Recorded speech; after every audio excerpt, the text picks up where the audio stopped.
시청자 여러분, 안녕하십니까? BOA 뉴스투데이 시작합니다.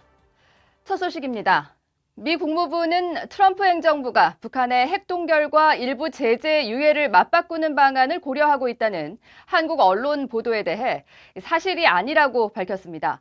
최근 격화되고 있는 한일 갈등에 대해서는 미한일 3자 관계 강화 방안을 추구하고 있다고 강조했는데요. 자세한 소식 함지아 기자가 전해드립니다. 국무부 대변인은 정례 브리핑을 통해 미국 정부가 북한의 핵 프로그램 동결을 조건으로 북한의 석탄과 섬유 수출 제재를 일부 유예하는 방안을 검토 중이라는 한국 언론의 보도 내용을 정면으로 부인했습니다. 스티븐 비건 대북 정책 특별 대표는 해당 보도가 완전한 거짓이라고 말했다고 밝혔습니다. I will say that I did actually speak to Steve Biegun about that, and he categorically denied that. He said that report is completely false. So there's no truth to that. 앞서 일부 한국 언론들은 백악관 내 북한 논의에 정통한 소식통을 인용했다면서 트럼프 행정부가 북한이 영변 핵시설의 전면 폐기와 핵 프로그램에 대한 완전한 동결에 동의할 경우 12에서 18개월 동안 석탄과 섬유 수출 제재를 유예하는 방안을 검토하고 있다고 전했습니다. 특히 이 방안의 효과 여부에 따라 다른 시설에 확대 적용하는 것도 가능한 선택지로 고려 중이며 북한이 속임수를 쓰면 스냅백, 즉 제재가 복원된다고 말했다고 보도했습니다. 여기에는 사실상의 종전선언과 연락사무소 설치도 검토 대상에 포함된 것으로 전해졌습니다. 한편 오테이거스 대변인은 최근 갈등이 격화되고 있는 한일 관계에 대해서도 언급했습니다. But I would say that Japan and South Korea are, of course, not only friends, they're allies, and the United States, and of course here at the State Department, we're going to do everything we can to pursue ways to strengthen our relationships between and amongst all three countries, both publicly and behind the scenes. 오테이거스 대변인은 또 한국, 일본과의 관계가 중요하다고 거듭 강조하면서 미한일 세 나라는 인도태평양 지역과 전 세계에서 공통된 영내 도전들에 직면하고 있다고 말했습니다.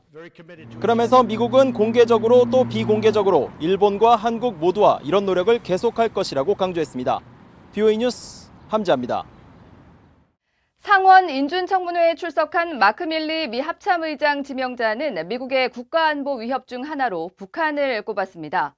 밀리 지명자는 축소된 미한 연합훈련에도 불구하고 주한미군은 항상 높은 준비태세와 강력한 미한 동맹을 유지하고 있다고 강조했습니다.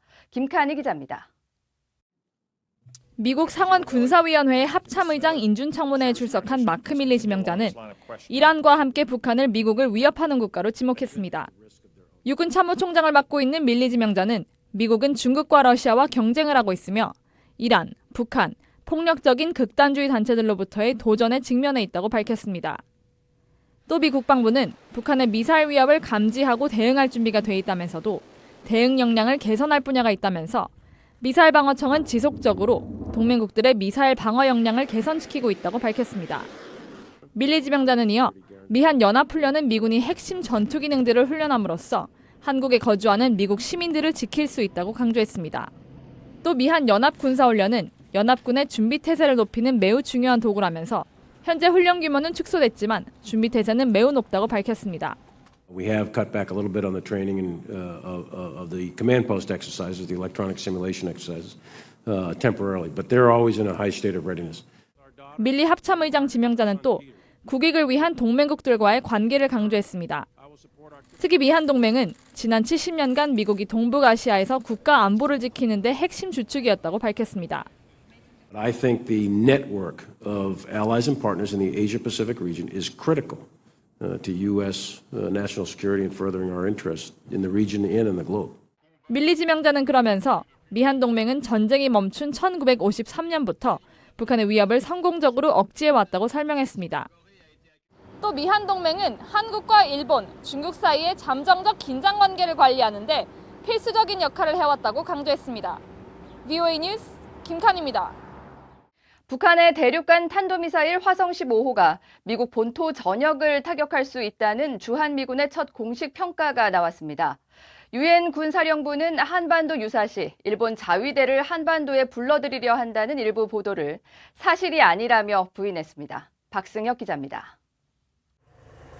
주한미군 사령부는 북한이 현재 화성 13, 14, 15호 등 세 종류의 대륙간 탄도미사일 ICBM을 확보하고 있다고 밝혔습니다. 이들의 사정거리는 각각 3,418마일, 6,250마일, 8,000마일이며 북한의 군사 도발이 최고조에 달했던 지난 2017년 11월 발사된 화성 15호는 미국 동부까지 타격할 수 있는 수준으로 평가됐습니다. 주한미군은 11일 발간한 전략 다이제스트 2019를 통해 이 같은 북한의 ICBM 상황을 전하면서 미한 동맹은 여전히 북한의 위협에 맞서고 있는 근본적 상황에 변함이 없다고 밝혔습니다. 또 북한은 100만 병력을 보유한 세계 4위의 군사대국이며 인구 2,500만 명 가운데 6%가 현역 군인이고 30%는 예비군 또는 준군사 조직에 속해 있다고 지적했습니다. 북한 지상군의 70%가 비무장지대 DMZ에서 96km 이내에 배치돼 있다는 점도 다시 언급했습니다. 로버트 에이브럼스 주한미군 사령관은 이런 상황들을 바탕으로 북한의 태세에는 변화가 없다고 여러 차례 강조했습니다. Recent activities on the peninsula by the DPRK has not changed the palpable reduction in tension on the peninsula. 한편 전략 다이제스트 2019에 유엔 사령부는 위기 시 필요한 일본과의 지원 및 전력 협력을 지속할 것이라는 내용이 포함되자 일부 한국 언론이 유엔사가 일본 자위대 병력을 한반도에 끌어들이려 하고 있다고 보도해 논란이 일었습니다. 유엔 사령부는 11일 보도자료를 통해 유엔사는 일본을 전력 제공국으로 제안하지도 않았고 또 일본이 요청하지도 않았다고 밝혔습니다. 이와 관련해 에이브럼스 유엔 사령관이자 주한미군 사령관은 유엔사는 한국과 효과적이고 투명하게 함께 노력하고 있다고 강조했습니다. VOA 뉴스 박승혁입니다. 북한과 직접 협상에 나섰던 미국 전직 관리들은 북한의 완전한 비핵화가 미국의 최종 목표임을 재확인하고 핵 동결도 완전한 신고와 엄격한 검증이 수반돼야 한다고 지적했습니다. 11일 서울에서 격변의 한반도라는 주제로 열린 토론회에 참석한 게리 세이모어 전 백악관 대량살상무기 조정관은 시간이 걸리더라도 북한의 완전한 비핵화라는 목표를 지속적으로 추구하는 것이 중요하다고 밝혔습니다. 또 핵 동결이 중간 목표가 될 수는 있지만 북한의 모든 핵시설에 대한 완전한 신고와 전례 없는 엄격한 사찰이 수반돼야 의미가 있다고 지적했습니다. 조세균 전 국무부 대북정책특별대표도 정치적 목적으로 만족되는 중간적, 제한적 비핵화 합의에 멈춰서는 안 되며 핵 동결도 국제규범에 맞는 신고와 검증이 필요하다고 강조했습니다.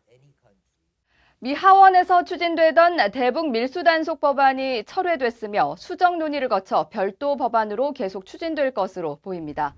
이 법안을 발의한 하원 외교위원회 아태소 위원장의 브래드 셔먼 민주당 의원은 이 법안을 하원 국방수권 법안에 포함시키기 위해 세칙위원회에 제출했지만 지난 9일 자진의 철회 결정을 내린 것으로 확인됐습니다.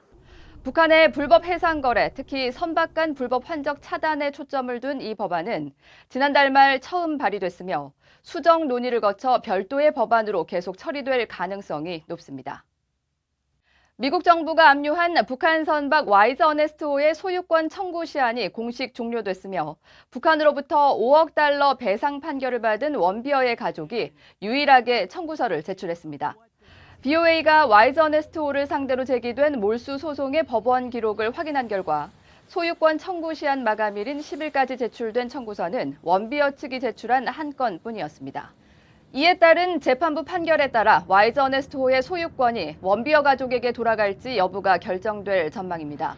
원비어의 부모인 신디와 프레드 원비어 씨는 아들 오토 원비어의 죽음이 북한 정권 때문이라며 미국 법원에 소송을 제기해 5억 달러의 배상 판결을 받은 바 있습니다. 이후 미국 정부는 대북 제재 품목인 북한산 석탄을 실은 상태로 인도네시아 당국에 억류됐던 와이즈 어네스트호를 압류한 뒤 몰수 소송을 제기했었습니다.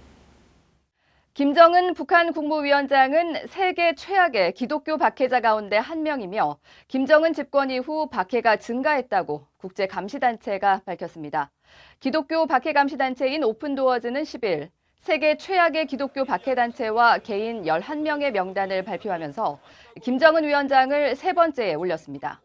이어 북한에서는 신앙을 가진 사람들이 정부로부터 극심한 박해에 직면한다면서 북한은 오랫동안 기독교 교회에 대한 세계 최악의 박해자였다고 비판했습니다.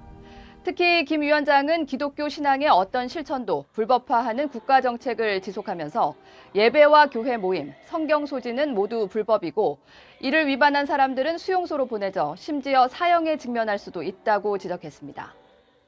이상으로 VOA 뉴스투데이를 마칩니다. 함께해 주신 여러분 고맙습니다.